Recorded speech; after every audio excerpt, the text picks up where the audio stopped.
Welcome to A edu. और ए edu के हमारे इस यूट्यूब चैनल में आप सभी का स्वागत है।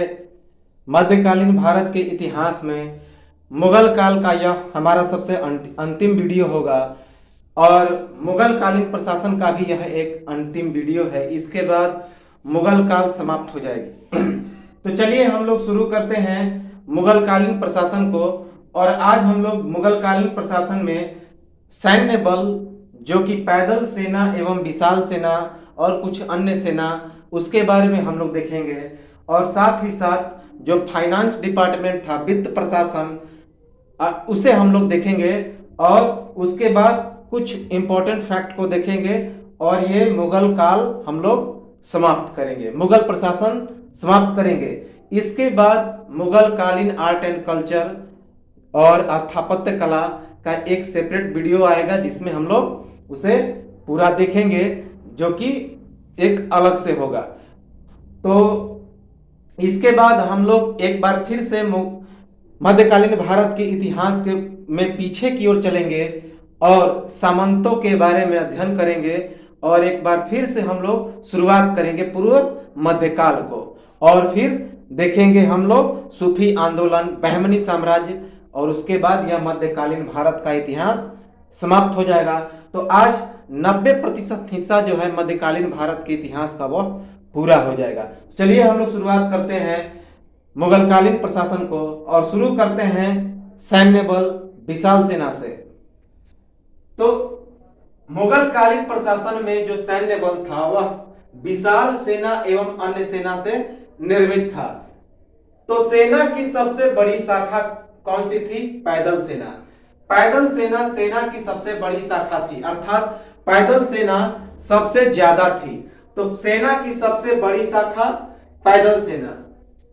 पैदल सेना के प्रकार, तो पैदल सेना कितने प्रकार के थे? पहला, अहसाम सैनिक, जिसके अंतर्गत बंदूकची, तलवारबाज, शमशीबाज आदि आते थे, तथा सेहबंदी सैनिक, बेकार एवं बेरोजगार लोगों से लिए जाने वाले सैनिक जो माल गुजारी वसूल करने में मदद करते थे। तो पैदल सेना दो प्रकार की होती थी। एक तो अहसाम सैनिक, जिनके अंतर्गत बंदूकची जो बंदूक चलाते थे, तलवारबाज जो तलवार चलाते थे, और शमशीबाज, शमशीबाज अर्थात जो रक्षा करने में मजबूत होते थे। तो तलवारबाज, शमशीबाज और बंदूकची ये सभी अहसाम सैनिक के अंतर्गत में आते थे, अहसाम सैनिक। और दूसरा था सेहबंदी सैनिक, जो बेकार एवं बेरोजगार लोगों से लिया जाता था और ये सैनिक मालगुजारी वसूल करने में मदद करते थे। तो पैदल सेना कितने प्रकार की थी? अहसाम सैनिक, जिसके अंतर्गत बंदूकची, तलवारबाज और शमशीबाज आते थे। और दूसरा सेहबंदी सैनिक, जो बेरोजगार एवं बेकार लोगों से लिए जाते थे और ये सैनिक मालगुजारी वसूल करने में मदद करते थे। मुगल सेना का प्राण, घुड़सवार या अश्वारोही। तो जो अश्व सैनिक थे, घुड़सवार सैनिक थे, उन्हें मुगल सेना का प्राण कहा जाता था। अर्थात जो घोड़े के जो सैनिक होते थे, घुड़सवार सैनिक, उन्हें मुगल सेना का प्राण कहा जाता था, या अर्थात अश्वरोहियों को मुगल सेना का प्राण कहा जाता था, क्योंकि यही मुख्य सैनिक होते थे। घुड़सवार सेना का प्रकार, घुड़सवार सेना कितने प्रकार के होते थे? तो यह भी दो प्रकार के होते थे। एक का नाम था बरगीर, इन्हें सारा साज सामान राज्य की ओर से मिलता था, तथा दूसरे का नाम था सिलेरदार, इन्हें सारा साज सामान जैसे घोड़ा, अस्त्र शस्त्र स्वयं व्यवस्था करना था, तथा इनकी नियुक्ति केवल युद्ध के समय होती थी और वेतन बरगीर से ज्यादा थी। तो घुड़सवार सैनिक भी दो प्रकार के होते थे, एक का नाम था बरगीर और दूसरे का नाम था सिलेरदार। जो बरगीर होते थे, इन्हें सारा साज सामान, युद्ध की सामग्री, घोड़े, अस्त्र शस्त्र, ये सभी राज्य की ओर से मिलते थे, जबकि सिलेरदार अपने घोड़े और अपने साजो सामान के साथ युद्ध करते थे और इनकी नियुक्ति केवल युद्ध के समय ही होती थी और इनकी वेतन बरगीर से ज्यादा मिलती थी। तो कितने प्रकार के घुड़सवार सैनिक होते थे मुगल काल में? दो प्रकार के। एक का नाम था बरगीर, इन्हें सारा साज सामान राज्य की ओर से मिलता था, अर्थात घोड़े, अस्त्र शस्त्र, युद्ध की सामग्री, ये सभी राज्य की ओर से मिलते थे। और दूसरे का नाम था सिलेरदार, इन्हें सारा साज सामान, घोड़ा, अस्त्र शस्त्र एवं अन्य युद्ध सामग्री स्वयं व्यवस्थित करना होता था, और इनकी नियुक्ति केवल युद्ध के वक्त ही होती थी, और इनका जो वेतन होता था बगीरदार से ज्यादा होता था। कुछ अन्य सेना भी मौजूद थे, जैसे कि दू अस्पा, जिनके पास 2 घोड़े होते थे, सिंह अस्पा, जिनके पास 3 घोड़े होते थे, यक अस्पा, जिनके पास 1 घोड़ा होता, और निम्न अस्पा, जिसके पास कोई भी 2 सैनिकों के बीच 1 घोड़ा। तो इसकी शुरुआत किसने की थी? शाहजहां ने। तो याद रखेंगे, कुछ अन्य सेना थी, दू अस्पा, जिनके पास 2 घोड़े होते थे, सिंह अस्पा, जिनके पास 3 घोड़े होते थे, यक अस्पा, जिनके पास 1 घोड़ा होता था, और निम्न अस्पा, 2 सैनिकों के बीच 1 घोड़ा, अर्थात जब 2 सैनिक एक ही घोड़े पर सवार होते थे तो उन्हें निम्न अस्पा कहा जाता था। तो ये कुछ अन्य सैनिक थे। कौन? दू अस्पा, 2 घोड़े वाले सैनिक, सिंह अस्पा, जिनके पास 3 घोड़े होते थे, यक अस्पा, जिनके पास 1 घोड़े होते थे, और निम्न अस्पा, 2 सैनिकों के बीच 1 घोड़ा वाला, जिसके पास होता था वह निम्न अस्पा कहा जाता था। सेना की कार्य कुशलता को पूर्ण रूप से बनाए रखने के लिए अकबर द्वारा दह बिस्ती का नियम अपनाया गया, जिसके अनुसार प्रत्येक सैनिक को 2 घोड़ा रखना अनिवार्य था। तो सेना की कार्य कुशलता को बनाए रखने के लिए अकबर ने एक नियम बनाया। उस नियम को क्या कहा गया? दहबिस्ती का नियम, जिसके अनुसार प्रत्येक सैनिक को 2 घोड़ा रखना अनिवार्य था। याद रखेंगे कि दहबिस्ती का नियम किसने शुरुआत किया? तो अकबर ने। सैनिकों की कार्य कुशलता को बनाए रखने के लिए, जिसके अनुसार प्रत्येक सैनिकों को 2 घोड़ा रखना अनिवार्य था। इस नियम को कहते थे दहबिस्ती का नियम, अकबर द्वारा शुरुआत किया गया था। बाबर अपने साथ एक तोपखाने लेकर आया और इसका सफल प्रयोग उसने भेरा के युद्ध में भेरा के किले को भेदने में किया। तो बाबर ने अपने साथ तोपखाने को लेकर आया था। तो पूछा जाता है कि तोपखाने का सर्वप्रथम प्रयोग किसने किया? तो बाबर ने। और वह अपने साथ तोपखाने को लेकर आया था, और इसने सबसे पहले तोपखाने का प्रयोग कहां पे किया था? तो भेरा के युद्ध में, भेरा के किले को भेदने में। तो बाबर अपने साथ तोपखाने को लेकर आया था, और इस तोपखाने का प्रयोग उसने भेरा के युद्ध में भेरा के किले को भेदने में किया था। मीरे आतिश मुगल तोपखाने का अधिकारी होता था। तो मुगल तोपखाने के अधिकारी को क्या कहते थे? तो मीरे आतिश कहते थे। याद रखेंगे कि मुगल तोपखाने का अधिकारी कौन होता था? तो मीर ए आतिश। याद रखेंगे।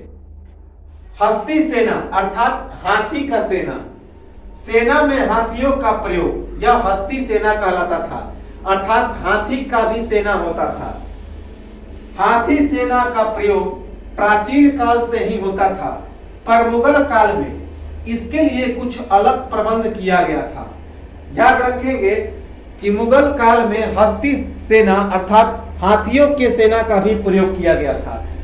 क्योंकि हाथियों के सेना का प्रयोग प्राचीन काल से ही होता था, लेकिन मुगल काल में हाथियों के सेना के लिए कुछ अलग ही प्रबंध किया गया था। याद रखेंगे कि सेना में हाथियों का प्रयोग किया गया, अर्थात हस्ती सेना का प्रयोग किया गया। इस सेना का प्रयोग प्राचीन काल से ही होता आ रहा था, और मुगल काल में इसके लिए कुछ विशेष प्रबंध भी किया गया था।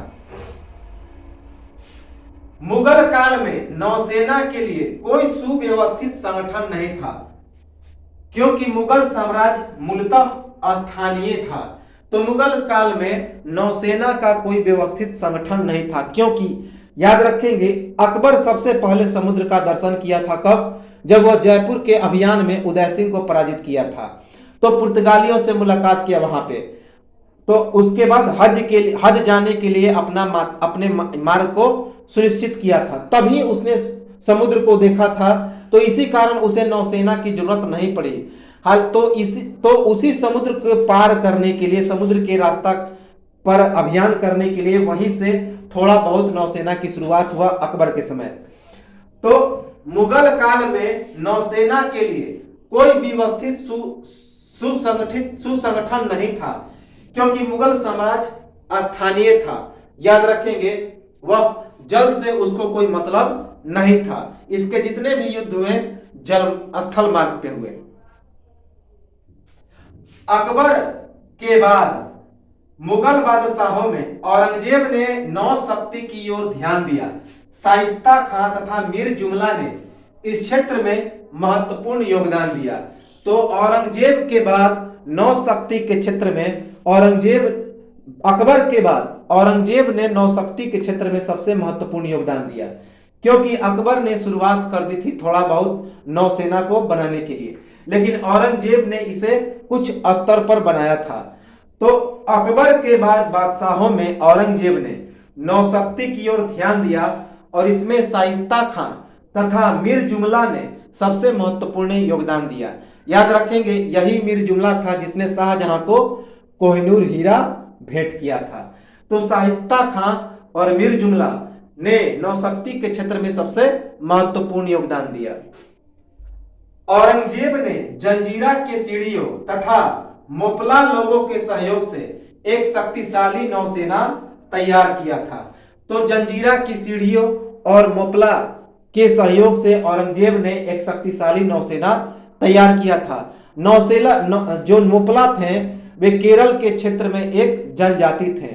बाद में हम लोग मॉडर्न हिस्ट्री में मोपला के विद्रोह को भी पढ़ेंगे। तो औरंगजेब ने जंजीरा के सीढ़ियों तथा मोपला लोगों के सहयोग से एक शक्तिशाली नौसेना को तैयार किया था। याद रखेंगे। तो ये तो था सैन्य बल और कुछ अन्य सेना। इसके बाद हम लोग आखिरी पड़ाव पर आते हैं। मुगल काल के फाइनेंस डिपार्टमेंट को देखेंगे, वित्तीय प्रशासन को देखेंगे और उसके बाद इसे हम लोग समाप्त करेंगे। तो चलिए वित्त प्रशासन को हम लोग देखते हैं। मुगल काल में सिक्के का निर्माण 3 धातुओं से होता था, सोना, चांदी और तांबा। तो मुगल काल में 3 धातुओं से सिक्के का निर्माण होता था, सोना से, चांदी से और तांबा से। तो याद रखेंगे कि मुगल प्रशासन में सोना, चांदी और तांबा से ही केवल मुद्रा का, सिक्के का निर्माण होता था। याद रखेंगे 3 धातुओं से, सोना, चांदी और तांबा। बाबर के चांदी के सिक्कों पर एक तरफ कलमा और चारों तरफ खलीफाओं के नाम तथा दूसरी तरफ बाबर का नाम एवं उपाधि लिखा हुआ होता था। तो बाबर के सिक्कों पर एक तरफ कलमा लिखा होता था, चारों तरफ खलीफाओं का नाम अंकित था और दूसरे तरफ बाबर का नाम एवं उसकी उपाधि लिखा हुआ होता था। तो याद रखेंगे कि बाबर के चांदी के सिक्कों पर एक तरफ क्या कलमा लिखा रहता था और चारों तरफ खलीफाओं का नाम अंकित होता था और दूसरी तरफ बाबर की उपाधि और उसका नाम अंकित होता था। याद रखेंगे। बाबर के काल में बाबर ने काबुल में शाहरुख तथा कंधार में बाबरी नामक चांदी के सिक्कों का प्रचलन किया। ये हमने बाबर के वीडियो में बताया है, जो इंपॉर्टेंट है कि बाबर ने काबुल में शाहरुख नाम का चांदी का सिक्का चलाया और कंधार में बाबरी नाम के चांदी का सिक्का चलाया। याद रखेंगे कि काबुल में किस नाम का सिक्का, शाहरुख नाम का सिक्का चलाया और कंधार में बाबरी नाम का सिक्का चलाया और दोनों चांदी के सिक्के थे। शेर शाह सूरी ने 180 ग्रेन का चांदी का सिक्का जिसे रुपया कहते थे और तांबे का सिक्का जिसे पैसा कहते थे वह जारी किया। याद रखेंगे कि शेर शाह सूरी ने 175 ग्रेन के चांदी का सिक्का जारी किया जिसे रुपया कहते, और उसके बाद तांबे का सिक्का जिसे पैसा कहते थे वह जारी किया। याद रखेंगे कि शेर शाह सूरी ने ही जो वर्तमान मुद्रा करेंसी रुपया का प्रचलन है कई देशों में, उसी रुपये की शुरुआत इसी ने शेरशाह सूरी ने की थी। तो रुपए की सबसे पहले शुरुआत किसने की थी? शेरशाह सूरी ने, जो आज कई देशों के लिए करेंसी का काम करता है, राष्ट्रीय मुद्रा का काम करता है। तो शेरशाह सूरी ने 180 ग्रेन के चांदी का सिक्का, जिसे रुपया कहते थे, और तांबे का सिक्का, जिसे पैसा कहते थे, वह जारी किया। मुगल कालीन मुद्रा को एक व्यवस्थित एवं व्यापक रूप अकबर के द्वारा दिया गया। अकबर ने 1577 ईस्वी में एक शाही टकसाल का निर्माण किया, जिसका प्रधान कौन था? तो ख्वाजा अब्दुल समद। याद रखेंगे कि मुगल कालीन मुद्रा को एक व्यवस्थित एवं व्यापक रूप किसने दिया? तो अकबर ने दिया। अकबर ने 1577 ईस्वी में एक शाही टकसाल का निर्माण किया, जिसका प्रधान कौन था? तो ख्वाजा अब्दुल समद। टकसाल का मतलब होता है जहां पे सिक्के का निर्माण किया जाता है, और अकबर के द्वारा निर्मित शाही टकसाल में सिक्के को परिवर्तित भी किया जाता था, जैसे कि सोने के मुद्रा तांबा में, तांबे का मुद्रा चांदी में, ये सभी परिवर्तित किए जाते थे। तो मुगल कालीन मुद्रा को व्यवस्थित एवं व्यापक रूप देने वाला शासक कौन था? तो अकबर था, और उसने 1577 ईस्वी में एक शाही टकसाल का निर्माण किया, जिसका प्रधान कौन था? तो ख्वाजा अब्दुल समद। अकबर ने मुहर नामक एक सिक्के का प्रचलन किया, जो मुगल काल में सबसे प्रचलित था, और एक मुहर बराबर 9 रुपया होता था, और यह किसमें लिखा गया है? तो आईने अकबरी में लिखा गया है। अकबर ने मुहर नामक एक सिक्के का प्रचलन किया, जो उसके समय मुगल काल में सबसे प्रचलित सिक्का था, और एक मुहर जो था वह 9 रुपए के बराबर होता था। याद रखेंगे। और साथ ही साथ यह इसका वर्णन आईने अकबरी में है। तो अकबर ने मुहर नामक एक सिक्के का प्रचलन किया, जो मुगल काल में सबसे प्रचलित था, और एक मुहर बराबर 9 रुपया होता था, और इसका वर्णन कहां पे है? तो आईने अकबरी में। अकबर द्वारा चलाया गया सबसे बड़ा सोने का सिक्का 500 था, जिसका मूल्य 101 तोले के बराबर था, और यह सिक्का लेन देन में प्रयुक्त होता था। तो अकबर द्वारा चलाया गया सबसे बड़ा सोने का सिक्का कौन था? तो वह था 500। याद रखेंगे, जिसका मूल्य 101 तोले के बराबर था, और यह सिक्का केवल लेन देन में ही प्रयुक्त होता था। तो याद रखेंगे, अकबर द्वारा चलाया गया सबसे बड़ा सोने का सिक्का कौन था? तो 500, और इसका मूल्य 101 तोले के बराबर था, और इसका प्रयोग लेन देन में होता था। अकबर ने इलाही नामक गोल सिक्का चलाया, जिसका मूल्य 10 रुपए के बराबर था। तो अकबर ने इलाही नामक एक गोल सिक्का चलाया, जिसका मूल्य कितने के बराबर था? तो 10 रुपए के बराबर था। याद रखेंगे कि अकबर ने इलाही नामक एक गोल सिक्का चलाया, जिसका मूल्य 10 रुपए के बराबर था। कौन सिक्का? इलाही नामक। यह कैसा सिक्का था? तो गोल सिक्का था, और उसका मूल्य 10 रुपए के बराबर था। शेरशाह ने 175 ग्रेन की मानक सिक्का शेरशाह ने 175 ग्रेन का मानक सिक्का अर्थात रुपये की शुरुआत की, जो मुगल कालीन सहित कई देशों की मुद्रा है। तो अभी हमने बताया कि 175 ग्रेन के एक सिक्के का प्रचलन किया किसने? शेरशाह सूरी ने, जो एक मानक सिक्का था, और इसे रुपया कहा गया, और वही मुगल कालीन मुद्रा का आधार भी था, और वर्तमान में कई देशों की राष्ट्रीय मुद्रा भी अब है रुपया। तो शेरशाह ने 175 ग्रेन का मानक रुपए की शुरुआत की, जो मुगल कालीन सहित कई देशों की राष्ट्रीय मुद्रा भी है। याद रखेंगे, कितना ग्रेन का? 175 ग्रेन का मानक रुपया चलाया, मानक सिक्का चलाया, जिसे रुपया कहा गया, और यह मुगल कालीन मुद्रा का आधार था, और आज भी कई देशों की यह राष्ट्रीय मुद्रा अर्थात करेंसी है। अकबर ने जलाली नामक चौकोर अर्थात वर्गाकार सिक्का चलाया। तो अकबर ने जलाली नामक एक वर्गाकार अर्थात चौकोर सिक्का चलाया। याद रखेंगे। तो अकबर के वर्गाकार या चौकोर सिक्के का नाम क्या था? जलाली। याद रखेंगे। अकबर ने तांबे का सिक्का जिसे दाम कहा गया चलाया और एक दाम रुपए के 40वें भाग के बराबर होता था। तो अकबर ने तांबे का सिक्का जिसे दाम कहा जाता था उसे चलाया और इसका मूल्य एक दाम 40 रुपए के 40वें भाग के बराबर होता था। याद रखेंगे। तो अकबर ने तांबे का सिक्का जिसे दाम कहा जाता था उसे चलाया और एक दाम रुपए के 40वें भाग के बराबर होता था।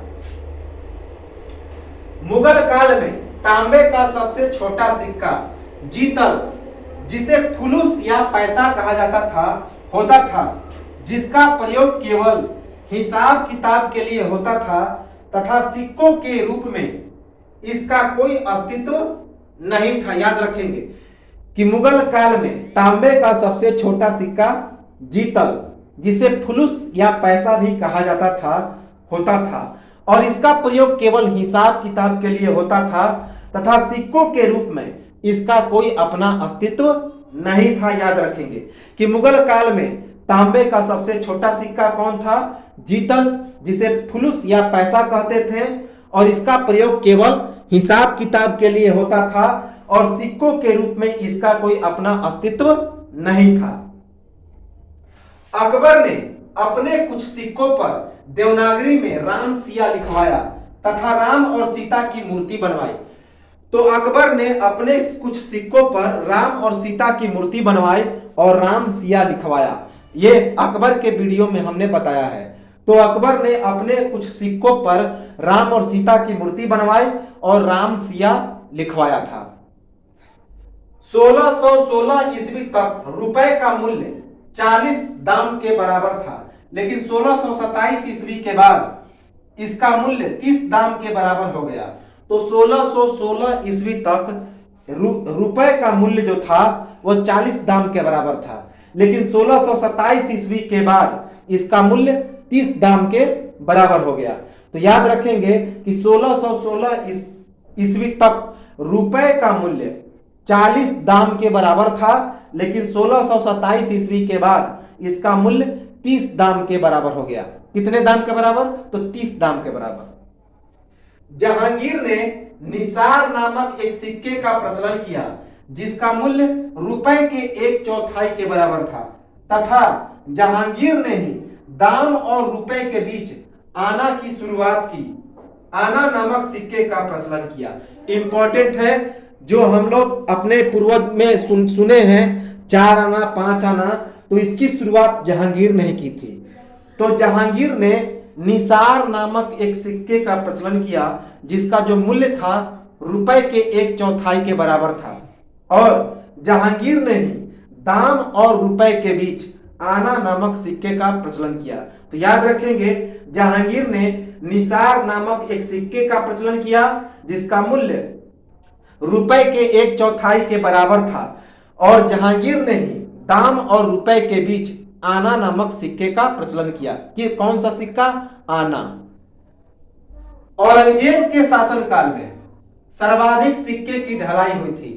तो औरंगजेब के शासनकाल में सर्वाधिक सिक्के की ढलाई हुई थी। तो याद रखेंगे, सबसे ज्यादा सिक्के की ढलाई किसके शासनकाल में हुई थी? तो औरंगजेब के शासनकाल में। याद रखेंगे कि औरंगजेब के शासनकाल में सर्वाधिक सिक्के की ढलाई हुई थी।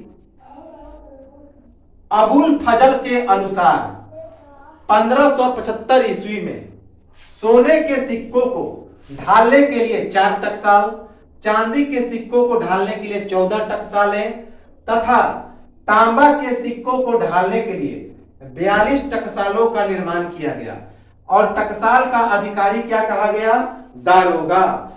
तो याद रखेंगे, अबुल फजल के अनुसार अबुल फजल वही थे जिन्होंने आईने अकबरी और अकबरनामा लिखा था। तो अबुल फजल के अनुसार 1575 ईस्वी में सोने के सिक्कों को ढालने के लिए 4 टकसालें, चांदी के सिक्कों को ढालने के लिए 14 टकसालें और तांबा के सिक्कों को ढालने के लिए 42 टकसालों का निर्माण किया गया। और टकसाल का अधिकारी क्या कहा गया? तो दारोगा। याद रखेंगे कि अबुल फजल के अनुसार 1575 ईस्वी में सोने के सिक्कों को ढालने के लिए 4 टकसाल, चांदी के सिक्कों को ढालने के लिए 14 टकसाल और तांबा के सिक्कों को ढालने के लिए 42 टकसालों का निर्माण किया गया। और टकसाल का अधिकारी क्या कहलाया? दारोगा। मुगल काल में माप तौल के लिए अकबर का इलाहीगंज 41 अंगुल अथवा 33 अंक अर्थात इंच प्रयुक्त होता था। तो याद रखेंगे कि मुगल काल में माप तौल के लिए अकबर का इलाहीगंज जिसका मूल्य 41 अंगुल अथवा 33 अंक या 33 इंच था। याद रखेंगे कि मुगल काल में माप तौल के लिए अकबर का इलाहीगंज जिसकी शुरुआत किसने की थी? इलाहीगंज की अकबर ने। तो मुगल काल में माप तौल के लिए अकबर का इलाहीगंज जिसमें 41 अंगुल अथवा 33 अंक अर्थात 33 इंच प्रयुक्त होता था। याद रखेंगे 41 अंगुल अथवा 33 अंक या 33 इंच। अंक को इंच को अंक कहते थे। जहांगीर द्वारा अपने कुछ सिक्कों पर अपना और नूरजहां दोनों का नाम एक साथ अंकित करवाया गया, जबकि कुछ सिक्कों पर नूरजहां की आकृति हाथ में शराब का प्याला लेकर खड़ी अंकित थी। तो याद रखेंगे कि जहांगीर अपने कुछ सिक्कों पर अपना और नूरजहां दोनों का एक साथ नाम अंकित करवाया और जहांगीर के कुछ सिक्कों पर नूरजहां की एक आकृति भी देखने को मिलती है जिसमें वह शराब का प्याला लेकर हाथ में खड़ी है। तो याद रखेंगे जहांगीर द्वारा अपने कुछ सिक्कों पर अपना और नूरजहां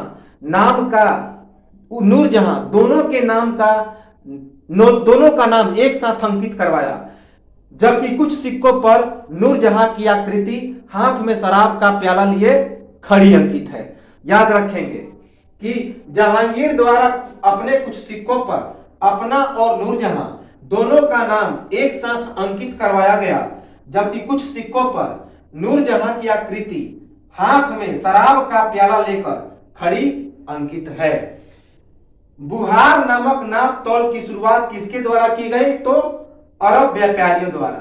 याद रखेंगे कि बुहार नामक नाप तौल की शुरुआत किसके द्वारा? तो अरब व्यापारियों के द्वारा की गई। याद रखेंगे कौन सा नाप तौल की शुरुआत? तो बुहार नामक नाप तौल की शुरुआत किसके द्वारा की गई? तो अरब के व्यापारियों द्वारा। याद रखेंगे बुहार नामक नाप तौल की शुरुआत अरब के व्यापारियों द्वारा। किसान के कौन कौन से प्रकार होते थे? थोड़ा सा एक फैक्ट है उसे हम लोग देख लें। तो वही जो अकबर के समय थे। कौन कौन? तो खुद कास्त जो अपनी जमीन पर खेती करते थे, पाही कास्त जो दूसरे गांव में जाकर खेती करते थे, और मुजारे जो मालिक की जमीन पर खेती करते थे। तो किसान को क्या कहा जाता था? कास्त। तो किसान के कितने प्रकार थे? खुद कास्त अपनी भूमि पर खेती करने वाले, पाही कास्त दूसरे गांव जाकर खेती करने वाले, और मुजारे जो मालिक की जमीन पर खेती करते थे। तो ये था हमारा मुगल काल। मुगल काल का सफर होता है यहीं पर समाप्त। मुगल साम्राज्य यहीं पर होता है समाप्त। उम्मीद है कि इसे आप लोग अपने ढंग से या फिर बार बार देखेंगे, नोट्स बनाएंगे और यह अच्छा भी लगा होगा।